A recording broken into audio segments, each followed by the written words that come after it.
तो आज मैं हिंदी व्याकरण के अंतर्गत स्त्रीलिंग शब्दों को बहुवचन कैसे बनाया जा सकता है, इनके कौन कौन से नियम हैं, इसके नियमों के बारे में आपको बताने जा रहा हूँ। क्योंकि मैं पिछले वीडियो में आपको पुल्लिंग शब्दों से कैसे बहुवचन बनाया जाता है, विभक्ति रहित और विभक्ति सहित, यानी जिसे विभक्ति नहीं हो उसको कैसे बनाया जाएगा, और जिससे विभक्ति लगी हो उसको कैसे बनाया जाए, विभक्ति लगने पर उसको कैसे बनाते हैं, यानी कौन सा परिवर्तन हो जाता है, इसके बारे में बताया था। आज मैं स्त्रीलिंग शब्दों के बारे में बताने जा रहा हूँ। आपसे मेरा छोटा सा रिक्वेस्ट है कि वीडियो को आप अंतिम तक जरूर देखें। और मैं तो शुरू से कहता आया हूँ कि मैं आपको अच्छी सच्ची जानकारी के लिए वीडियो दे रहा हूँ, न कि सिर्फ परीक्षा की। यदि आप अच्छी जानकारी लेना चाहते हैं तो मेरे वीडियो से जुड़े रहेंगे। और एक छोटा सा रिक्वेस्ट है कि आप यदि हम नए हैं तो आप ज़रूर सब्सक्राइब कर दें इस चैनल को, शेयर करें, लाइक करें, ताकि मेरी जो बनाने की एक कैपेसिटी है और बढ़े, मुझे वीडियो बनाने में मन लगे, आगे मैं आपका हौसला बढ़ाते रहूं। ताकि मेरा हौसला बढ़ाएंगे तब तो मैं भी आपका आगे देते रहूँगा वीडियो, इसलिए मैं आपसे रिक्वेस्ट करता हूं। इसलिए आइए अब मेरे साथ चलिए, देखिए मैं आपको क्या बताने जा रहा हूँ। सबसे पहला नियम है, यदि अकारांत स्त्रीलिंग शब्द रहे,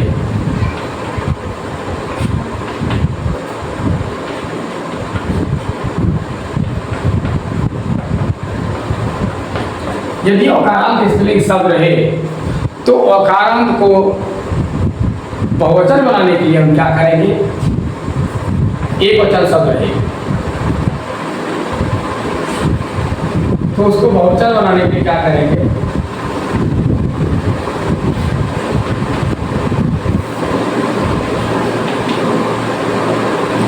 अंत में, शब्द के अंत में एकार अर्थात एकार अनुस्वार, ठीक है ना, लगा कर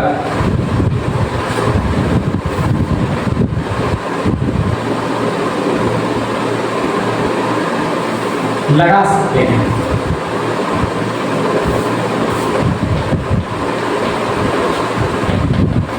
जैसे उदाहरण के लिए है गाय, ये स्त्रीलिंग शब्द है लेकिन अंत में औकार है। औकारांत का क्या हुआ, औकार अंत, शब्द के अंत में औकार का उच्चारण हो, आकार हो, हंसी का, ये औकारांत क्या है, अक्षर है, क्योंकि अंत में औकार है। इसको जब बहुवचन बनाएंगे तो मैंने क्या कहा, गाय से होगा गाय, एक आदमी, ठीक है। उसी तरह से और भी स्त्रीलिंग शब्द है, जैसे आगर, क्या आते, आदत से आते, खबर से खबरें, किताबें, पुस्तकें, इस तरह के बहुत सारे शब्द हैं, ठीक है ना। मंजिलें, घासें, लाशें, ये सब अकारांत स्त्रीलिंग है, इसमें एक आधा करके बना। अब इसको विभक्ति रहित देखिए कैसे होता है, विभक्ति रहित,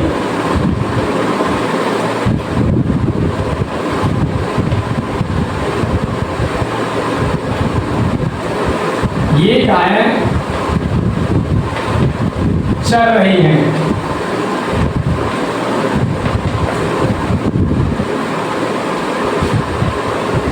अब विभक्ति सहित देखिए क्या होगा,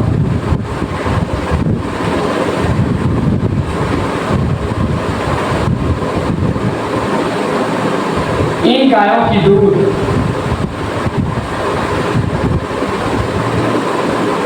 स्वादिष्ट है।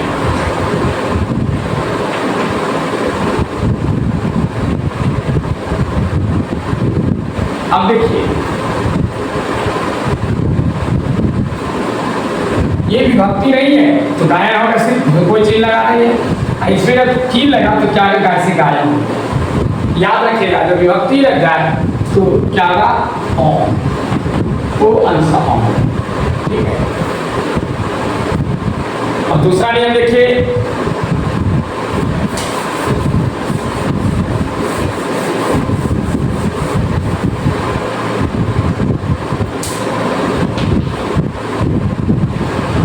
आकारांत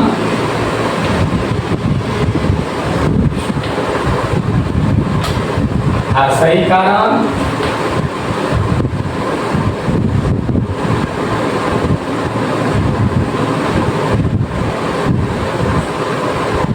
और द्विरूपाकारांत। क्या क्या कहा? आकारांत, हर्षौकारांत या द्विरूपाकारांत स्त्रीलिंग शब्द रहे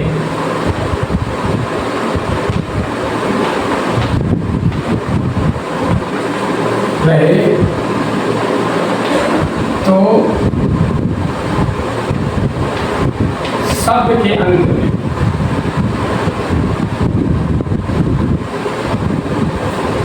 एक चंद्रबिंदु लगाकर बहुवचन बनाया जाता है।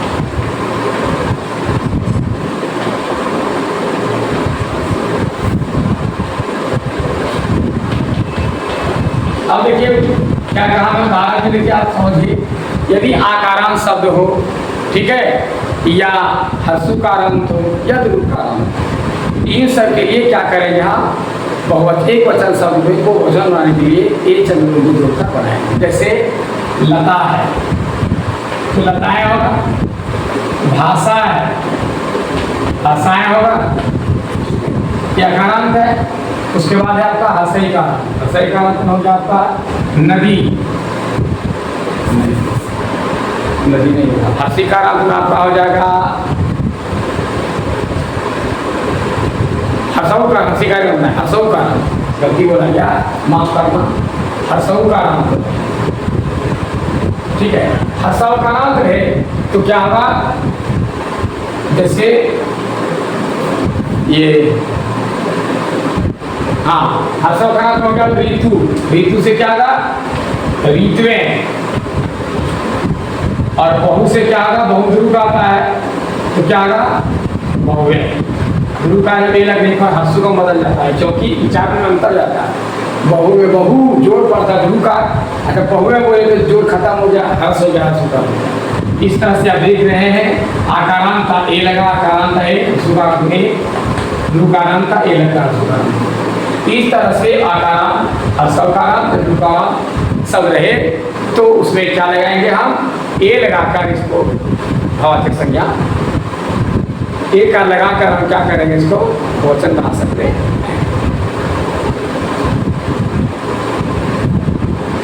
ये इसमें सावधानी है, यदि आकारांत भावार्थक संज्ञा हो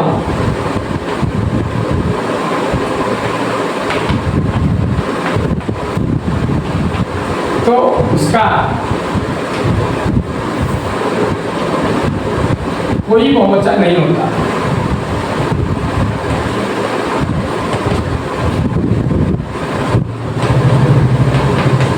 यदि आकारांत वैसा शब्द रहे भाववाचक, इसका कोई बहुवचन नहीं होगा। ठीक है, जैसे हो गया आपका दीनता, गरीबी, उसकी दीनता,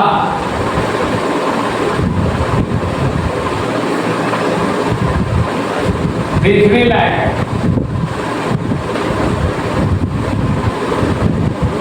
देखने लायक नहीं है।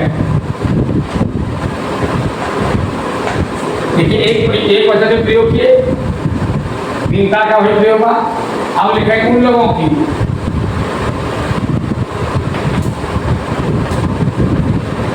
उन लोगों की दीनता बहुत खराब है।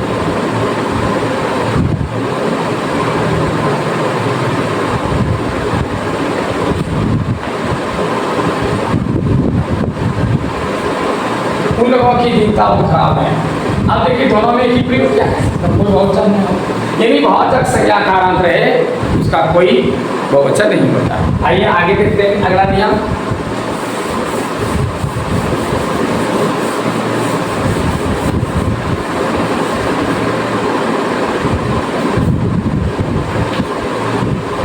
तीसरा देखिए, तीसरा में क्या है, यदि हर्षईकारांत या दीर्घईकारांत रहे,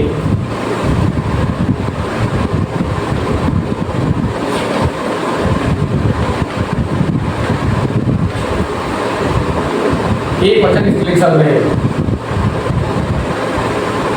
एक वचन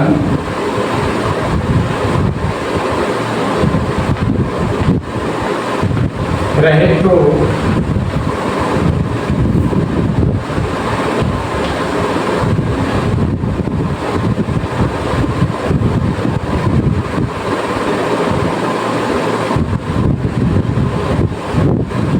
बहुवचन बनाने के लिए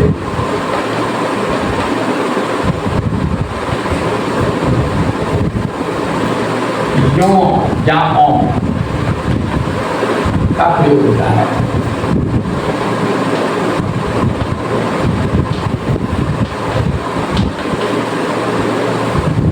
ठीक है,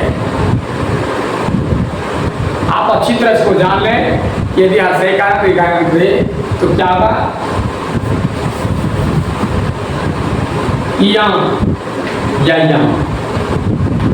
इसका प्रयोग। ठीक है, क्या लगेगा, या तो या होगा या होगा। इसको लगा करके हम क्या कर सकते हैं, बहुवचन बना सकते हैं। जैसे नदी दीर्घईकारांत है तो क्या होगा, नदियां, देखिए यहाँ लगा। ठीक है, उसी तरह रस्सी है, रस्सी का क्या होगा, रस्सियां।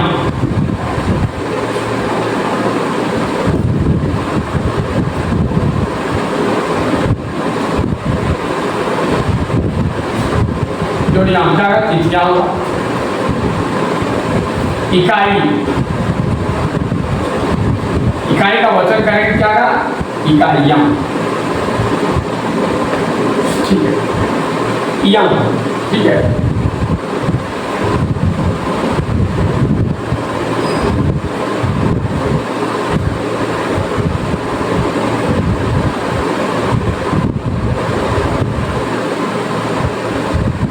इस तरह से हर्षईकारांत या दीर्घईकारांत रहेगा तो उसके अंत में या लगाकर हम उसको बहुवचन बना सकते हैं। अब देखिए इसका विभक्ति सही के विभक्ति नहीं। ठीक है ना, इसके पहले मैंने ये आकारांत वाला में नहीं बताया विभक्ति रही विभक्ति सही, तो उसका मैंने बताया आकारांत वाला का। जैसे भाषा, भाषा का भाषाएं था, इसमें लिखना एक वचन में क्या होगा,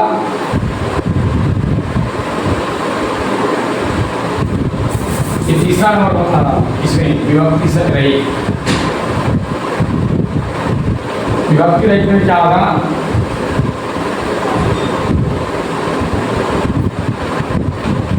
यहाँ की नदियां बड़ी है, या कभी विभक्ति रही तो आप देखिए विभक्ति सही,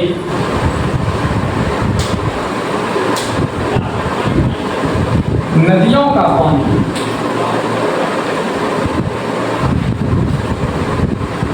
गंदा है।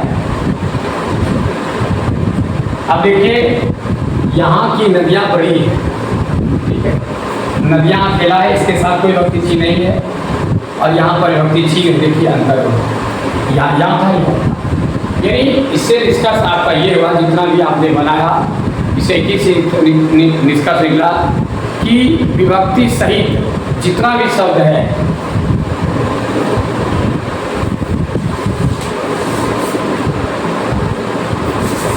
विभक्ति सहित, यानी कारक का चीज व्यक्ति सहित अधिकतर शब्दों में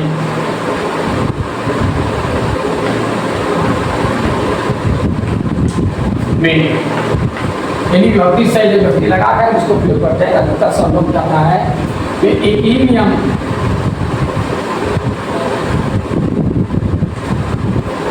नियम मालूम पड़ता है, मालूम पड़ता है, क्या पड़ता है, यो या ओ। ये दोनों लग करके ही बना है, या तो यों या तो ओं, ये लगाकर ही बहुवचन बनता है। विभक्ति सही नदियों का मुनियों से ज़्यादा यों और ओं का प्रयोग होता है। तो प्यारे बच्चों, ये आपका मैं स्त्रीलिंग शब्दों का बनाने का नियम बताया। अब विशेष जानकारी के लिए फिर आगे बचा खुचा है अगले वीडियो में दूंगा। तब तक के लिए मेरी इजाज़त दीजिए। धन्यवाद।